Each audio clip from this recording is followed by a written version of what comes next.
Hola, ¿qué tal? Buenas tardes. Mi nombre es Andrea Leston y junto a Daniela Saporito vamos a acompañarles en el recorrido de esta clase, que lo que se propone es abordar la inclusión laboral de las personas con discapacidad y repensar juntos cómo se puede desde los centros de formación profesional promover justamente el derecho al trabajo de nuestros estudiantes con discapacidad.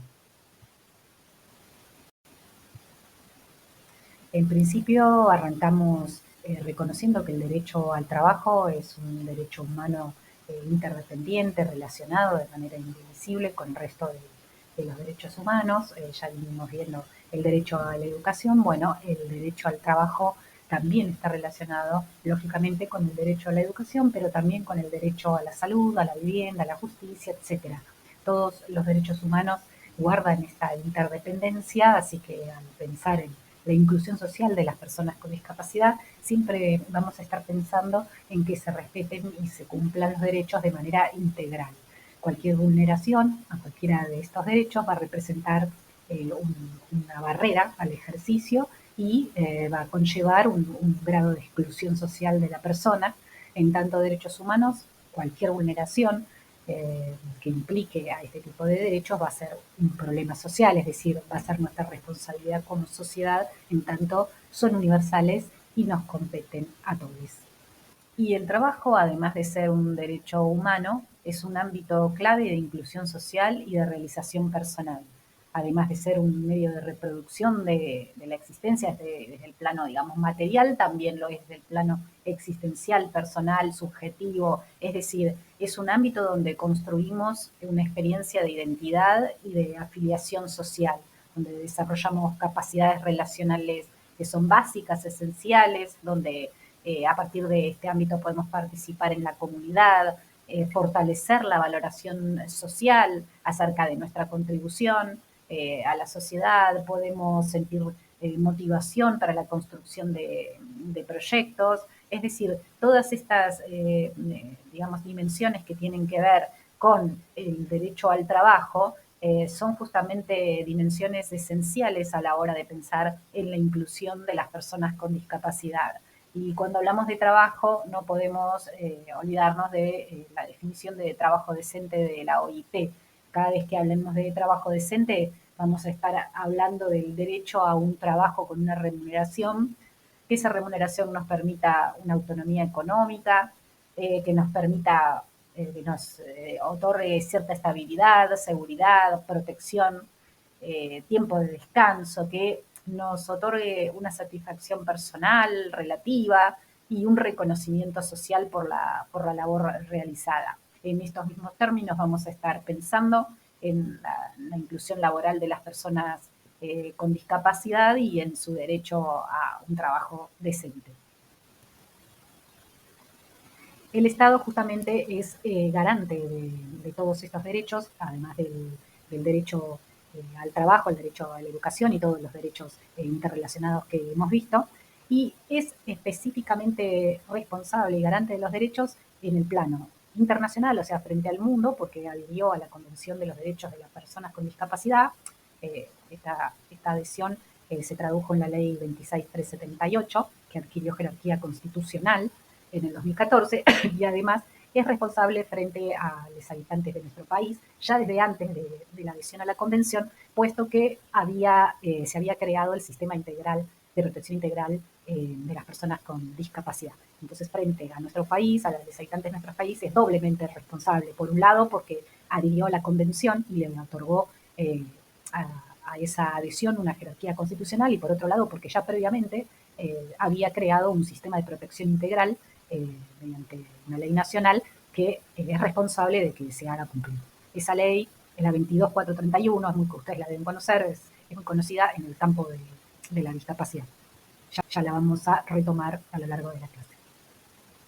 Entonces, en tanto responsable, a través de sus organismos de gobierno e instituciones del Estado, debe velar por el cumplimiento de estos derechos. Entre esas, digamos, áreas del Estado encontramos educación y trabajo, y en esa intermediación encontramos a los centros de formación profesional.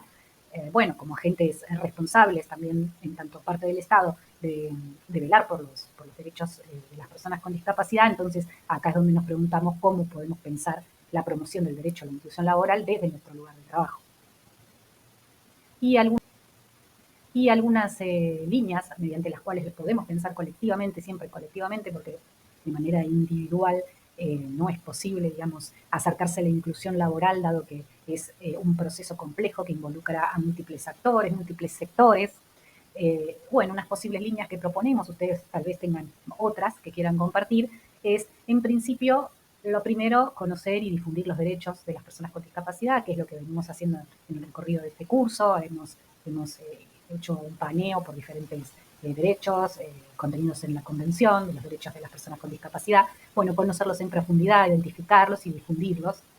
De la mano de esto va el reconocer en uno mismo las prácticas, prejuicios y prácticas de exclusión en el día a día, lo cual constituyen barreras actitudinales y son barreras al ejercicio de derechos de las personas con discapacidad. Poder hacer esta autorreflexión también es clave a la hora de pensar cualquier acción o intención para la inclusión laboral.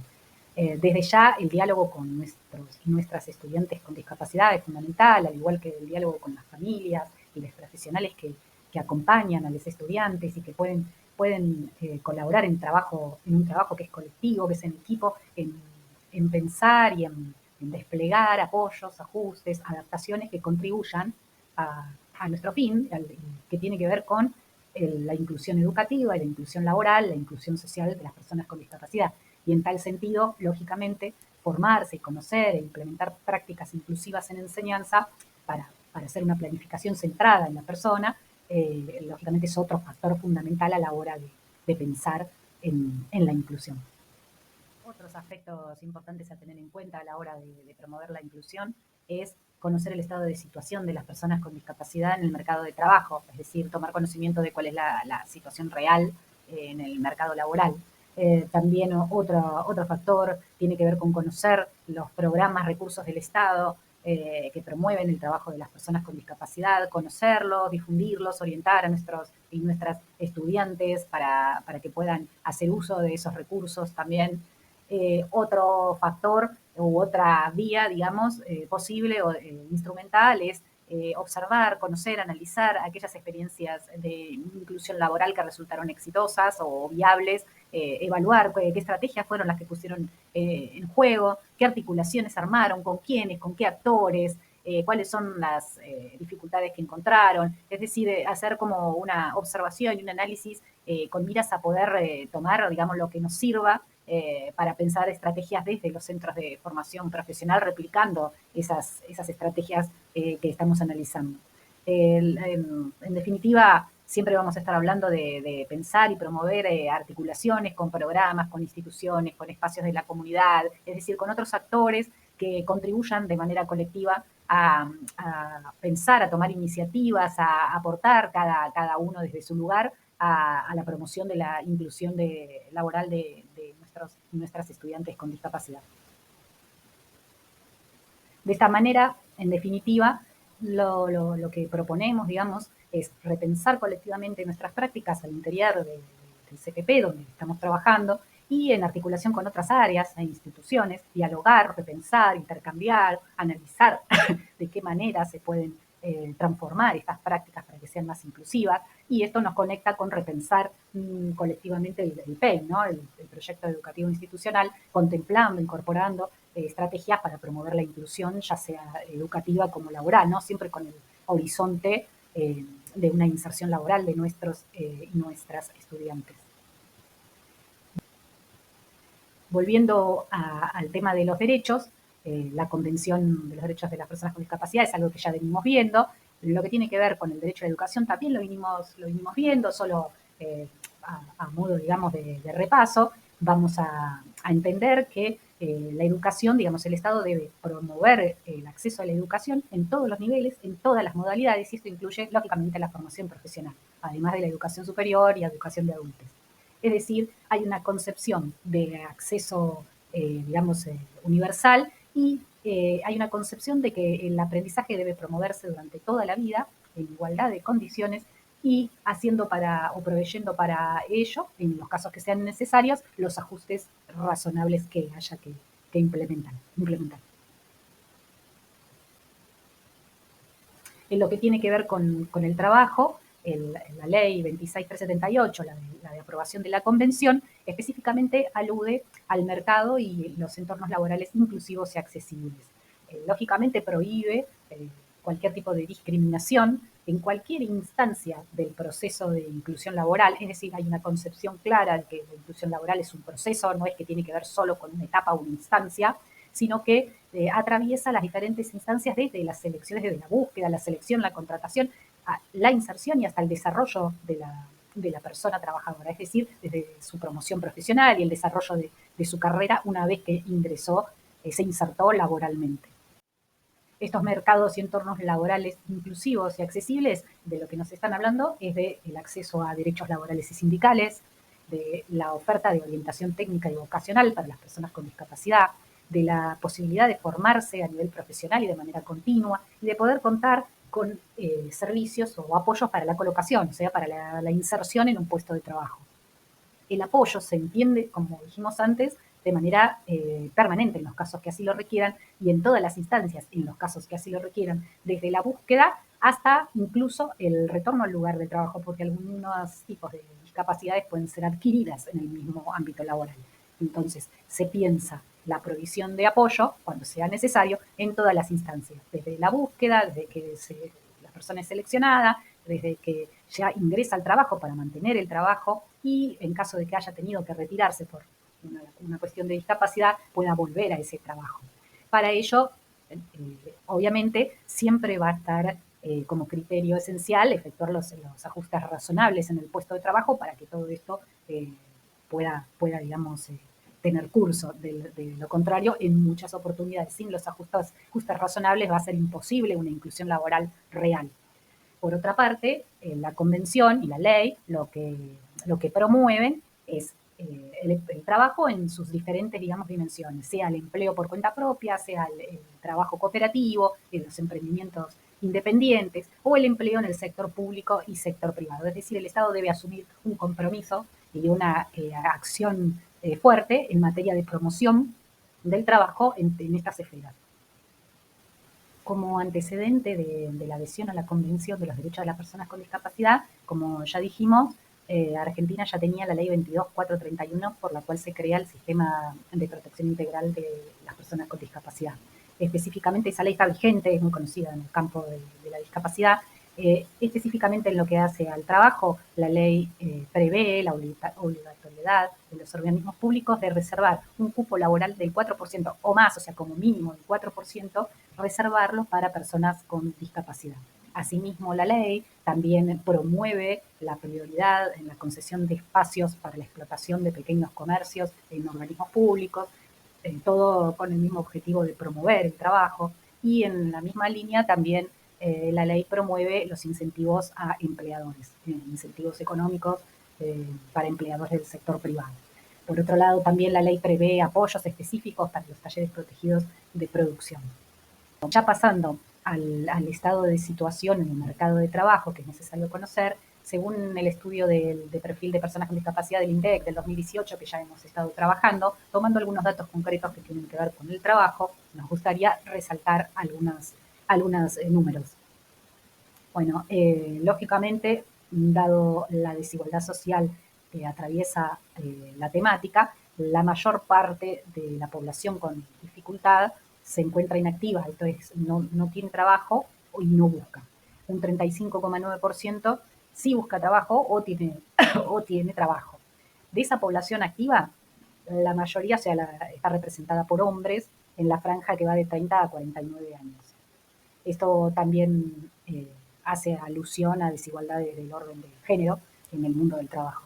En cuanto a la tasa de desocupación, y este dato lo vamos a retener para las próximas diapositivas, la franja más castigada, o sea, la franja etaria más castigada es la de las y los jóvenes de 14 a 29 años, son quienes más sufren el problema de la desocupación. En cuanto a la tasa de empleo, solo el 32% de las personas con algún tipo de dificultad tienen empleo. Y si entramos a ver qué tipo de ocupación tienen, prioritariamente son empleados, empleadas, obreros, obreras. Les sigue la categoría que tiene que ver con el cuentapropismo, un pequeño, muy pequeño porcentaje es patrón o patrona, y también nos interesa remarcar que hay un 6,8% que son trabajadoras y trabajadores familiares, es decir, realizan trabajo no remunerado en el ámbito familiar, otra cuestión atravesada, transversalizada por la desigualdad de género. Entre las personas que trabajan y están asalariadas, la mayoría es absorbida en el sector privado. Esto también es significativo porque se supone que por ley el sector público, los organismos públicos debieran cumplimentar con la ley en cuanto al 4% de cupo de vacantes para personas con discapacidad, algo que no se estaría cumpliendo. En cuanto a la dificultad con mayor representación entre la población que está ocupada, la mayoritaria es la motora, el tipo de dificultad motora, seguida por la visual y luego vendría la auditiva. Y la región de mayor tasa de empleo es el Gran Buenos Aires. Si nos enfocamos en la tasa de inactividad, que es la de mayor porcentaje, y vemos los motivos que explican esa tasa de inactividad, vemos que la mayor parte se debe a población con dificultad que cuenta con jubilación o pensión y temen perder el beneficio si se empiezan a trabajar. Otro porcentaje también significativo, igualmente significativo, es el de aquellas personas que en el estudio en este presente estudio del INDEC no dieron motivo, no contestaron cuáles serían los motivos por los cuales están sin trabajo y no lo buscan.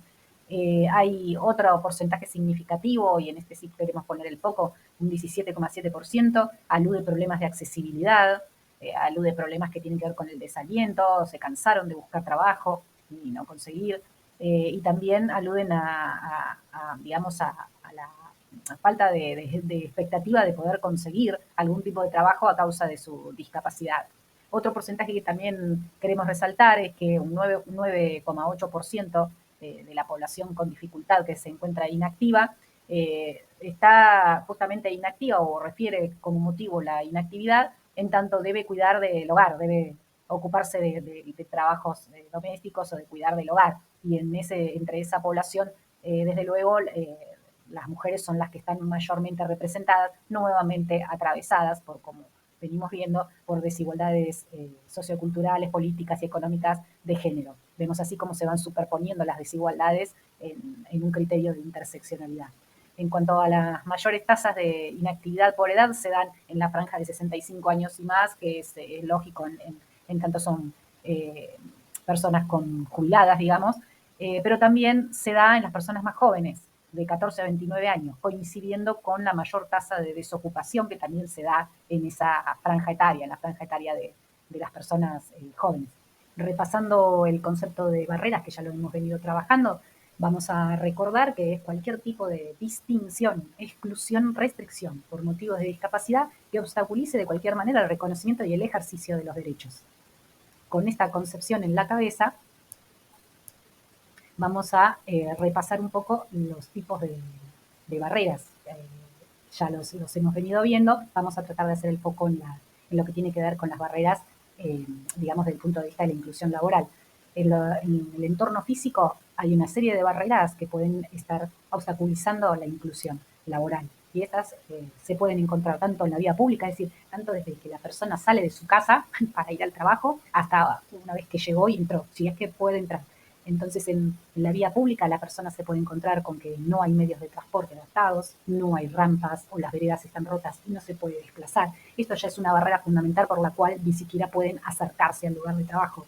Otra barrera puede estar directamente en el edificio laboral, también ausencia de rampas, que no haya sensores o que no haya sanitarios adaptados, que no haya señalizaciones digamos, accesibles para diferentes tipos de personas con limitaciones, desde señalizaciones sonoras o en braille para personas con limitación visual, hasta señalización luminosa para personas hipoacúsicas, que los espacios de desplazamiento no permitan circular con autonomía y seguridad a una persona que tenga alguna dificultad motora o visual. Lo mismo con el ancho de las puertas, de los pasillos, con la iluminación, la accesibilidad a salas de reunión y espacios comunes con el resto de compañeros y compañeras. Son todas cuestiones que si no son accesibles, directamente impiden el ejercicio del derecho a trabajar en igualdad de condiciones a las personas con discapacidad.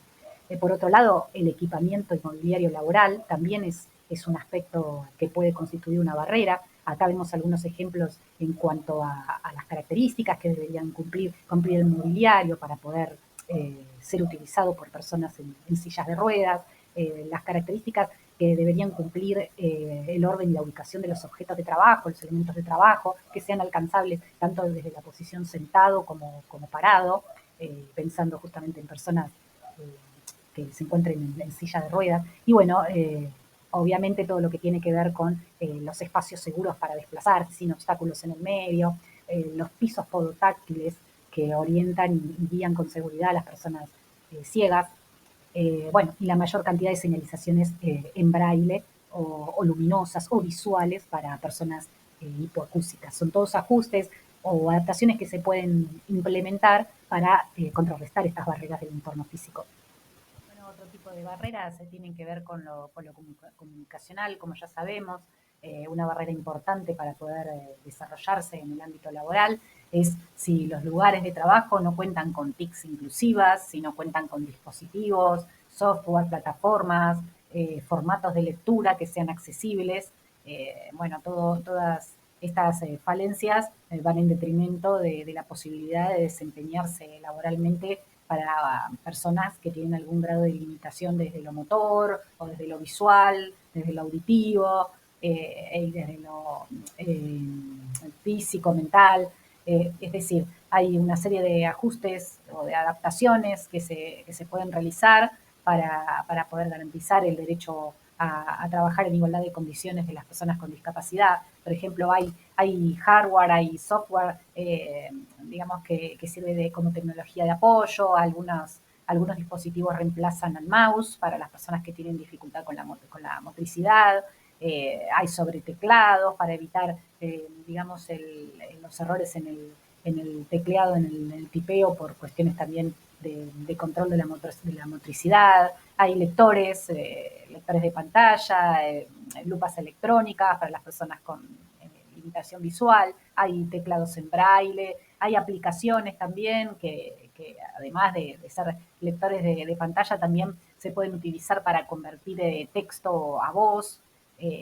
Hay teclados, digamos, virtuales con la misma necesidad que puede tener una persona en controlar, digamos, su motricidad fina. Bueno, hay una serie de tecnologías de apoyo a las cuales se puede acudir, inclusive hay software o programas o digamos, plataformas que ya están ya en las computadoras convencionales, ya disponen de posibilidades o sea, de accesibilidad tecnológica ya instaladas, que ni siquiera repercuten en una adaptación específica o en un ajuste específico, sino que ya las propias computadoras traen opciones en este sentido. Ya adentrándonos en las barreras actitudinales, ya las hemos venido viendo y tienen que ver con los prejuicios, en este caso lo que tiene que ver con la inclusión laboral, con prejuicios vinculados al desempeño de la persona y de sus habilidades. Este prejuicio va de la mano del temor a que baje la productividad de la empresa si contrata a una persona con discapacidad, presuponiendo que su desempeño va a ser deficitario.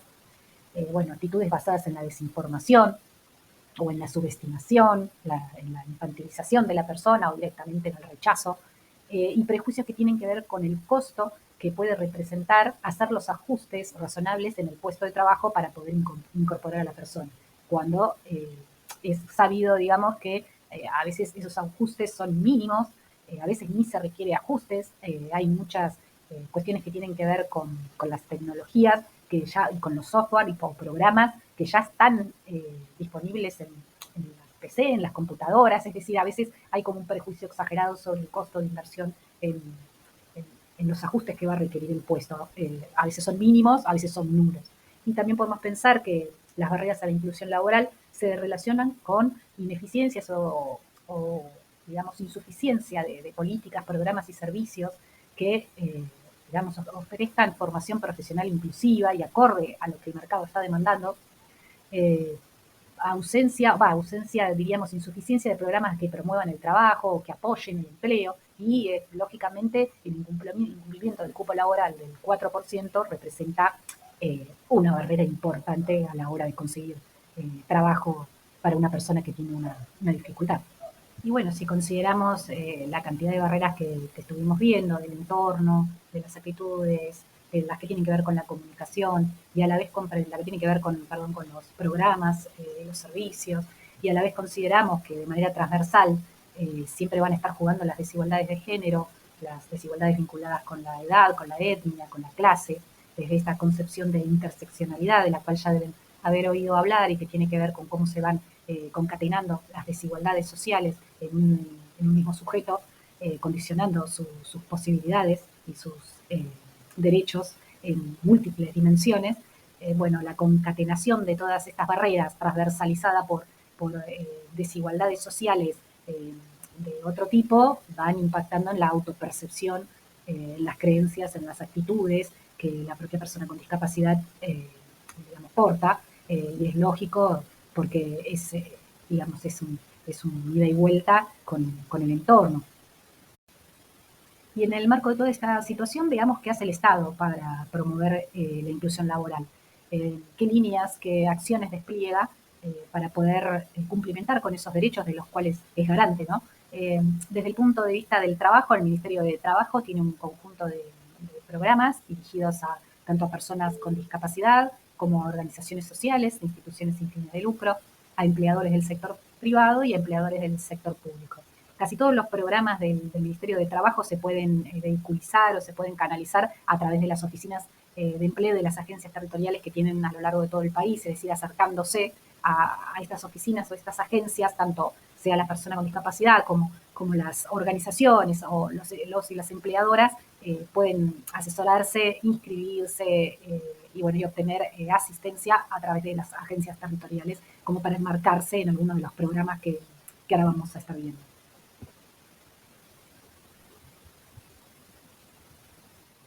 Para las personas con discapacidad, el Ministerio de Trabajo tiene, entre otras, estas tres líneas de acción. Una es el programa Promover, después tiene la línea de intermediación laboral y después un registro para la concesión de espacios con fines de explotación comercial.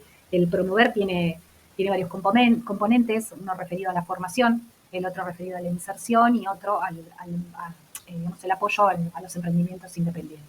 Ofrece talleres para el apoyo en la búsqueda, orientación laboral, y también para el desarrollo de emprendimientos, ofrece cursos de gestión empresarial, cursos de formación profesional en general, también ofrece entrenamiento en ámbitos del sector público, de instituciones sin fines de lucro, ofrece también asistencia técnica y económica para los nuevos emprendimientos independientes y también para los que están en marcha. Articula en este sentido con el programa Empleo Independiente y apoya todo lo que tiene que ver con la comercialización, como por ejemplo promueve la participación de las personas que tienen emprendimientos en ferias o en eventos donde se congregan diferentes empresas o emprendimientos para generar el intercambio y la capacitación, etc. En cuanto a la intermediación laboral, a través de la oficina de empleo, la persona con discapacidad puede acercarse, se le ofrece una entrevista individualizada, digamos, personalizada, en la cual se acompaña a la persona a definir su perfil laboral y también la definición de ajustes razonables del futuro puesto de trabajo. En cuanto al registro, de este registro para la concesión con fines de explotación comercial, este registro está disponible para las personas con discapacidad, es decir, se pueden registrar como aspirantes a esas concesiones con el fin de que justamente se les conceda un espacio dentro de un organismo público para poder explotar un comercio pequeño, como puede ser un kiosco, puede ser un buffet, etc. Lo que tiene que ver con el sector público, el Ministerio lo que va a hacer es promover el cumplimiento del cupo del 4%. Para ello pone a disposición de los organismos públicos nacionales un sistema de búsqueda y registro de postulantes con discapacidad para aquellos organismos que estén en la búsqueda para contratar a personas con discapacidad, y el Ministerio ofrece una asistencia si así lo requieren los organismos, para colaborar en la búsqueda y en la selección. Asimismo, también ofrece el Ministerio un sistema registral de concesión de espacios para explotar pequeños comercios, como ya lo hemos visto en el caso de los programas dirigidos a las personas con discapacidad. Bueno, también, digamos, implica a los organismos públicos en el sentido de que este sistema recibe las inscripciones, los registros, tanto de los postulantes a la concesión de los espacios para explotación comercial, como de los organismos públicos nacionales, provinciales y municipales que cuentan con espacios de alto tránsito, que ese es un requisito, tienen que ser de alto tránsito, y desean ofrecerlo para la concesión con fines comerciales a personas con discapacidad. Otra línea de acción del Ministerio para este sector tiene que ver con las acciones de entrenamiento para el trabajo.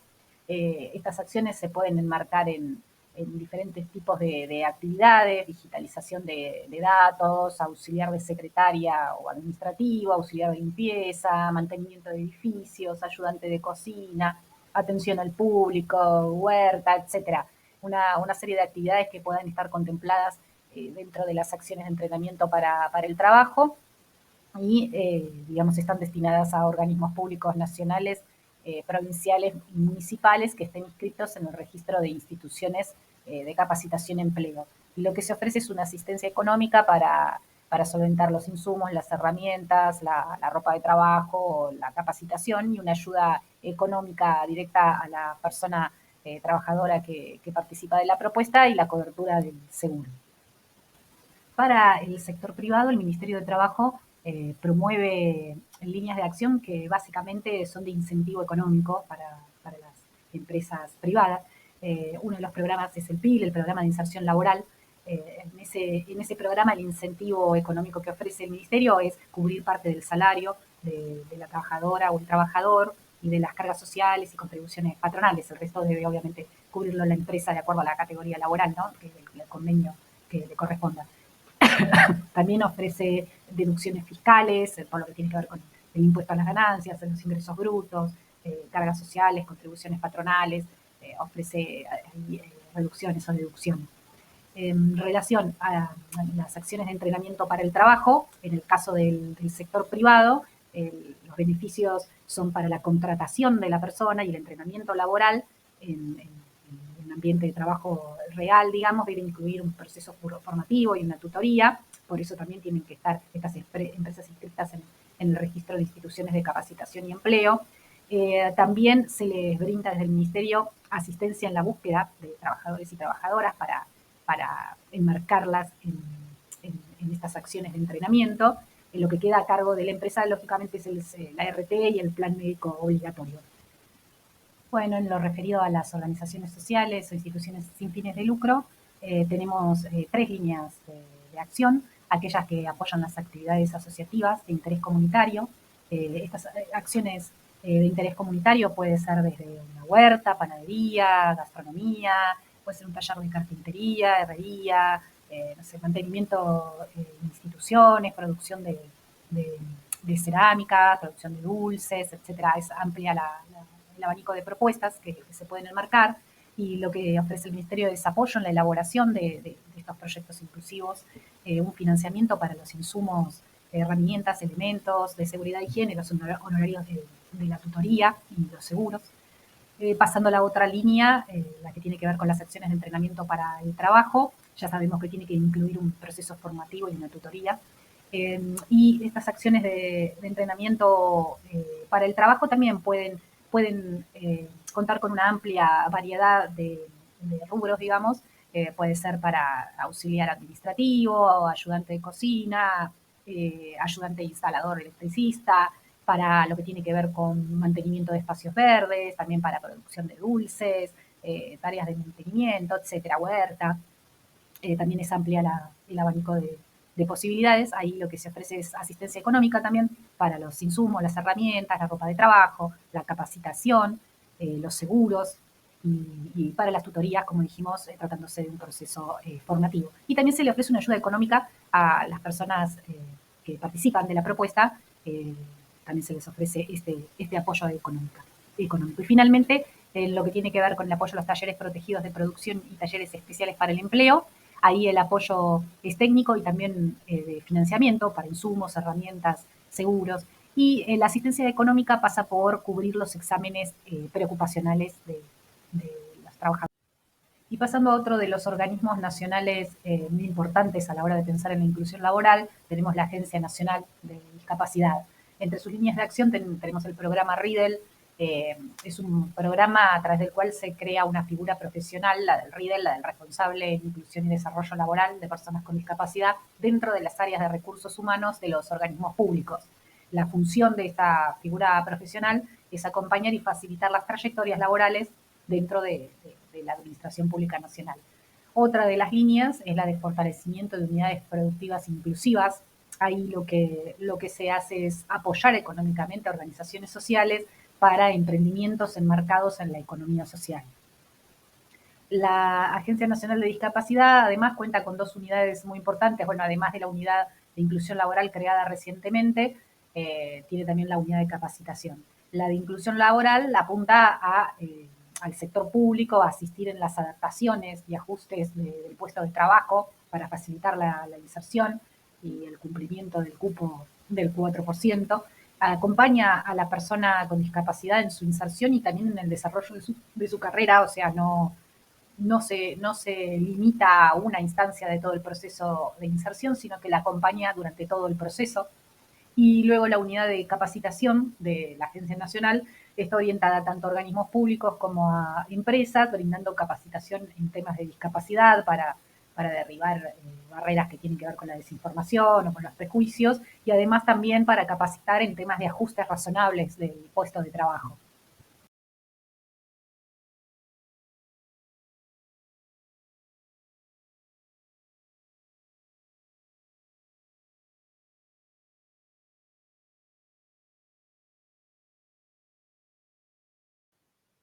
Dentro de las líneas de acción del CECLAS tenemos, al igual que lo que ocurre con Nación, los registros de personas con discapacidad, aspirantes a empleo y también aspirantes a la concesión de espacios para explotar pequeños comercios dentro de los organismos públicos.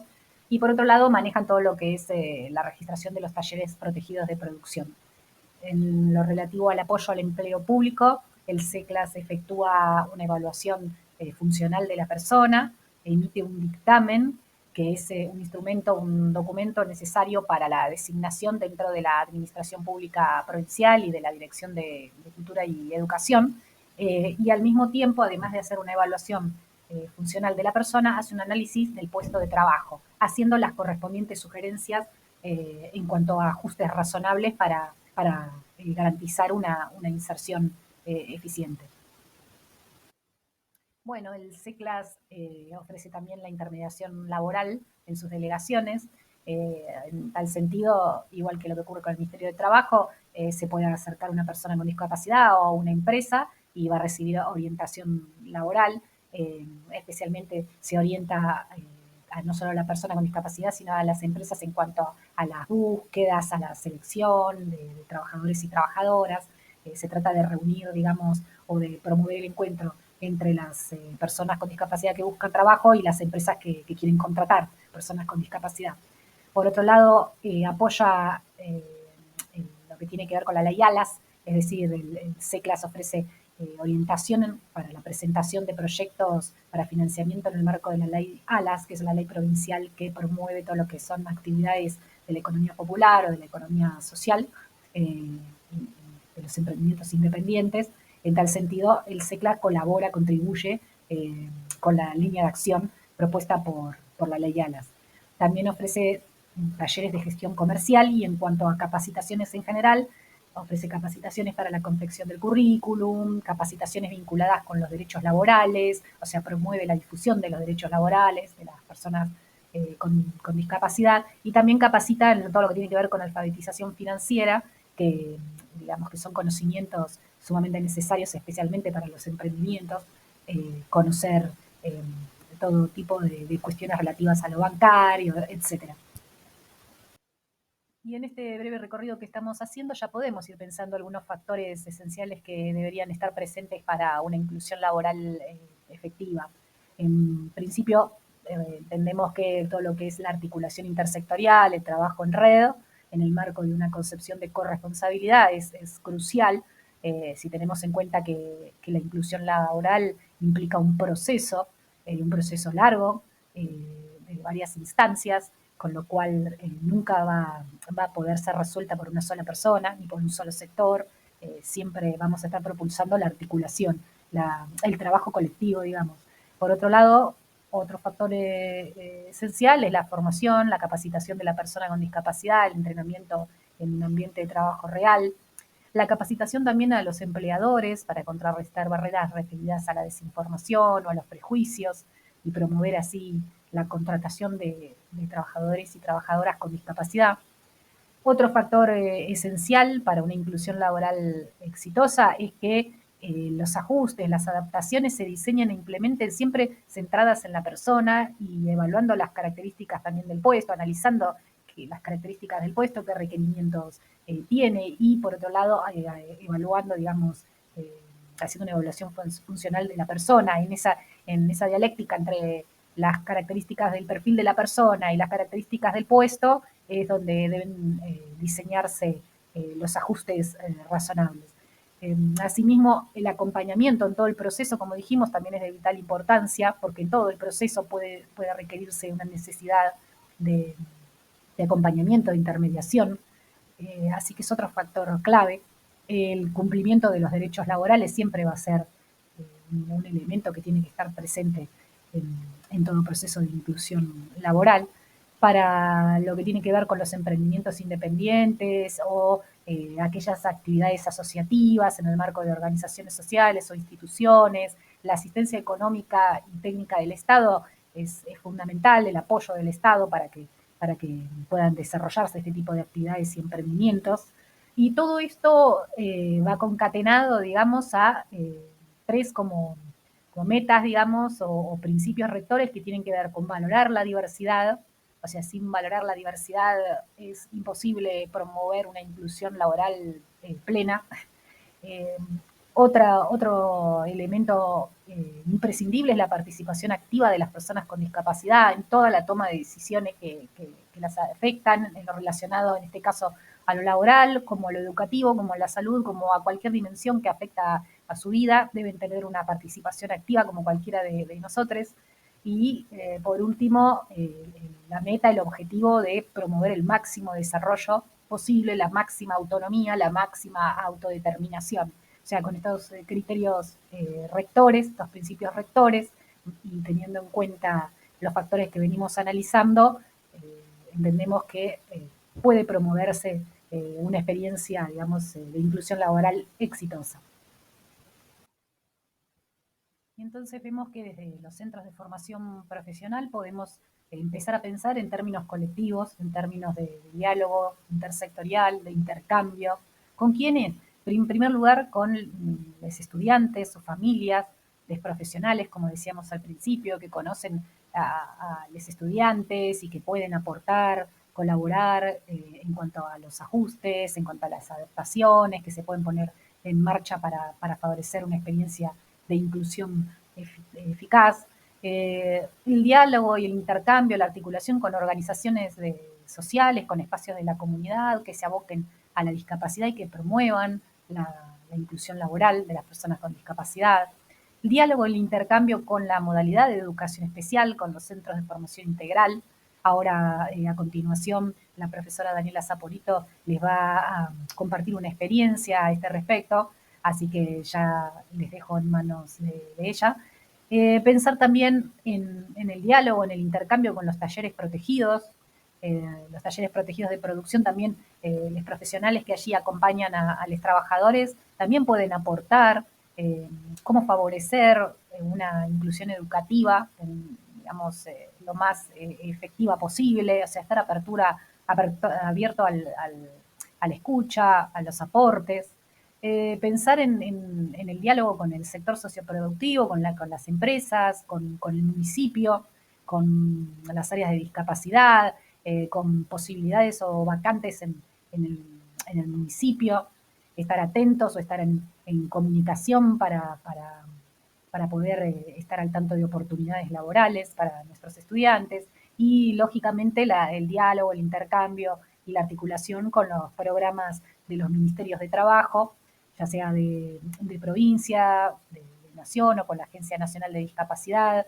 el diálogo y el intercambio siempre va a favorecer no solo la información, sino también la orientación a los estudiantes y sus familias acerca de los recursos disponibles para la inclusión laboral. Bueno, a continuación, entonces, como les decía, les dejo con mi compañera, que nos va a compartir esta experiencia de articulación entre un centro de formación integral, un centro de formación profesional y un comercio de la localidad de Bahía Blanca. Y después también les dejamos un par de videitos breves, muy cortitos, que son ejemplos de experiencias inclusivas en el sector privado, otro es de articulación de una empresa con un taller protegido de producción, otro es una experiencia de una cooperativa, bueno, para ir viendo diferentes experiencias de inclusión. Finalmente les invitamos a hacer la actividad, que es muy sencilla, es profundizar en la identificación de las barreras a partir de unos videos que les proponemos, pensar en posibles acciones para contrarrestarlas, y lo más importante, y es en lo que más vamos a querer leerlos, es la evaluación que hacen ustedes de su propio centro de formación profesional, de qué barreras que pueden llegar a impactar en las posibilidades de la inserción laboral de sus estudiantes, qué barreras están detectando en el centro de formación profesional y qué acción se les ocurre que podrían poner en práctica. Bueno, ahora los dejo con mi compañera, les agradecemos mucho toda la atención. Daniela Saporito, y en la misma línea que está desarrollando Andrea, quería compartir una experiencia que se llevó a cabo en la ciudad de Bahía Blanca. Antes quería mencionar lo que refiere Flavia Terigi en relación a las trayectorias. Ella hace una diferencia en lo que son las trayectorias educativas y las trayectorias escolares, mencionando las trayectorias educativas como aquellas que acontecen por fuera de la institución educativa y que también le incorporan saberes al sujeto, y las trayectorias escolares como aquellas que se llevan a cabo dentro de la escuela. El sistema educativo propone un itinerario lineal de esas trayectorias.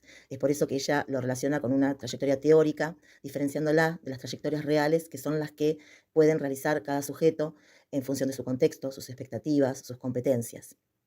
También ella menciona dos estrategias para poder llevar a cabo la inclusión con continuidad pedagógica, y una tiene que ver con la articulación y otra con la intersectorialidad. Ambas requieren un trabajo en equipo, un trabajo conjunto, por dentro de cada institución y por fuera. Un trabajo en red entre los diferentes sectores, tanto de la educación como del trabajo. Y ahora vamos a compartir una experiencia que va a comentar la directora del Centro de Formación Integral número 1 de Bahía Blanca, y donde menciona esta articulación e intersectorialidad entre el CFI, los centros de formación profesional. Hola, mi nombre es y Yasmina el Martín trabajo Achille real. y soy la directora del Centro de Formación Integral número 1 desde el año pasado. Este año tenemos una nueva propuesta curricular que ofrece a los jóvenes con discapacidad una jornada de 8 horas, brindándoles la formación técnica y en contraturno la formación general. La formación técnica, en nuestro CFI, contamos con 6 talleres a la mañana y 7 talleres por la tarde, que son peluquería, servicios, compostura del calzado, confecciones, armado, carpintería, herrería y huerta y granja, que funciona solamente de tarde. Esta nueva propuesta curricular viene a brindar una educación integral hacia nuestros jóvenes con discapacidad, poniendo el énfasis en la formación hacia el trabajo. Se cambia la mirada, quizás con paradigmas anteriores, donde considerábamos que los jóvenes venían a nuestra escuela a trabajar, y hoy por hoy apuntamos a que la escuela se viene a estudiar. Por lo tanto, se ha cambiado bastante la mirada desde lo que es la formación técnica. Los jóvenes transitan con nosotros 6 años, ingresan a partir de los 14 y como máximo pueden estar hasta los 22. Siempre hay excepciones, cada trayectoria educativa es individual y por lo tanto nosotros atendemos a esas particularidades. En la actualidad tenemos muchos convenios con centros de formación profesional. Lo que hacemos es poder acompañar a los jóvenes en los últimos años de su trayectoria educativa para que puedan tener una oferta superadora de lo que se da en el CFI. Es por este motivo que actualmente, por ejemplo, tenemos a jóvenes que están transitando por la panadería Nuevo Sol. Esta parte de la trayectoria es acompañada por los maestros integradores laborales. Y la idea siempre es que la figura del MIL, como se le llama, se puede ir retirando paulatinamente. Creemos, como les dije recién, sumamente importante estas instancias de aprendizaje porque son súper enriquecedoras, porque los jóvenes están en puestos laborales reales y pueden poner en práctica todo lo aprendido y todo lo que han estudiado durante los años en su trayectoria. Bueno, además de las jóvenes que tenemos realizando las prácticas profesionalizantes en la panadería Nuevo Sol, también tenemos chicos en cursos de soldadura, de herrería, de elaboración de pastas, de computación, todo lo que tiene que ver con videojuegos. Y acá también el MIL es la figura que acompaña, ¿sí?, y recorre junto a los jóvenes la duración del curso.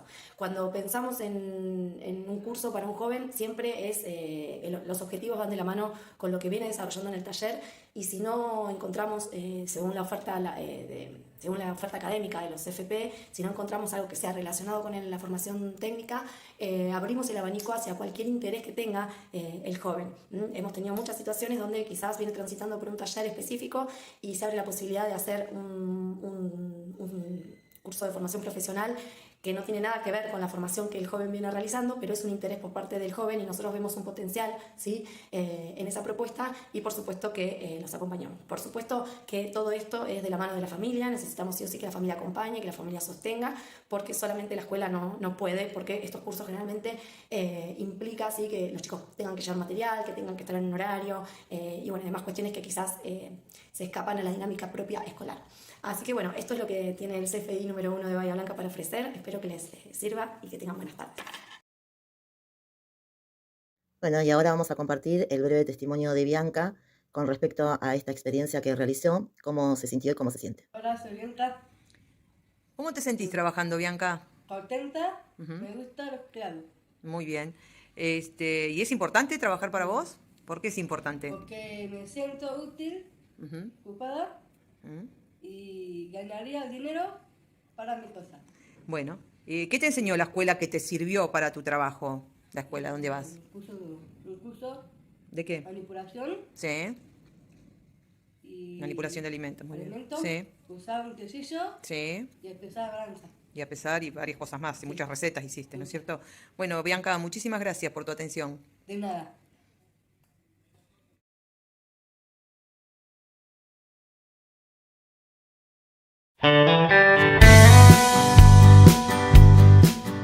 Estamos fabricando el anteojo usual. Es un anteojo totalmente indestructible, mucho más flexible, tiene una memoria al plástico que lo vuelve a su lugar. Sirven para los chicos, se pisan y no se rompen, son livianos, cómodos. Tiene una forma de ensamble muy sencilla que uno puede intercambiarle patillas, colores, textura y acompañar un poco la vida de cada uno. Cuando surgió la idea de cómo ensamblar el anteojo, se nos ocurrió contar con un taller protegido. Hoy en nuestro taller hay 38 operarios con discapacidad intelectual. Trabajamos en el armado de sus anteojos, poniéndole las patillas, atornillándolos, poniéndole el sticker y el embolsado de los mismos. Diariamente estamos entregando 500 anteojos por día. Hoy Usual se vende de punta a punta a toda la Argentina. Estamos exportando a Uruguay. Ese anteojo está llegando a un montón de lugares y saber que lo armaron ellos se siente muy, muy lindo. Buenas Manos tiene 4 servicios funcionando. Uno es el original, que es el servicio de masajes, que es realizado por gente ciega, que es un masaje shiatsu de 15 minutos en una silla ergonómica, en el cual trabajan más de 40 personas. El segundo proyecto que iniciamos fue un proyecto de distribución de bandejas de fruta lavada y lista para consumir para las empresas que a media mañana consumen fruta en reemplazo de galletitas que se solían consumir. Ese servicio lo hacen personas sordas que van a la mañana al mercado central, hacen las compras, lavan la fruta, las arman en un abanico de colores y las distribuyen desde La Plata hasta Campana. Salen aproximadamente 2.000 kilos diarios de fruta. Después tenemos un servicio de digitalización de expedientes y legajos que es realizado por personas hipoacúsicas que van a una empresa y hacen la digitalización de un montón de expedientes y legajos. Otro proyecto que tenemos funcionando son cafés en empresas y es todo brindado por gente sorda, que es muy interesante porque la gente tiene un menú que se puede pedir en lengua de señas. Vimos en el modelo de cooperativa una figura que se amoldaba mejor a esta necesidad de hacer crecer un proyecto en el cual fueran parte las mismas personas que participan del proyecto, y que esa figura no se daba con una ONG o con una fundación. Es una cooperativa, pero con una misión de ONG. En Buenas Manos busca dar ejemplos concretos, prácticos, visibles de empleo. En noviembre del 2012 se inauguró, pero todo el año 2012 ya estuvimos trabajando acá en lo que es nuestra oficina. Y desde ese momento, en forma ininterrumpida, hemos brindado servicios a empresas, instituciones y todo tipo de organizaciones. Somos una empresa privada. Queremos mostrar que si el 100% de nuestro plantel son personas con discapacidad y la empresa cubre con toda esa expectativa económica, quiere decir que ellos son los que están produciendo ese valor agregado económico. Las empresas de servicios son realmente un paño bastante interesante de generación de oportunidades laborales para personas con discapacidad, porque es el uso de una computadora, donde con algunas adaptaciones o con pocas adaptaciones, o con ninguna, te facilita la inserción laboral de una persona con discapacidad. Trabajo acá en Tomines hace 3 años y medio, en noviembre va a ser exactamente 4 años. Ingresé en la misma fecha que ella, hace casi 4 años. A nosotros nos cuesta tanto conseguir trabajo. Cuando vos conseguís un trabajo, lo cuida muchísimo. Estábamos dando entrevistando a futuros postulantes. Una futura trabajadora vino con la abuela. ¿Y qué dije? La abuela te queda esperando en la oficina. Yo voy a entrevistar una persona.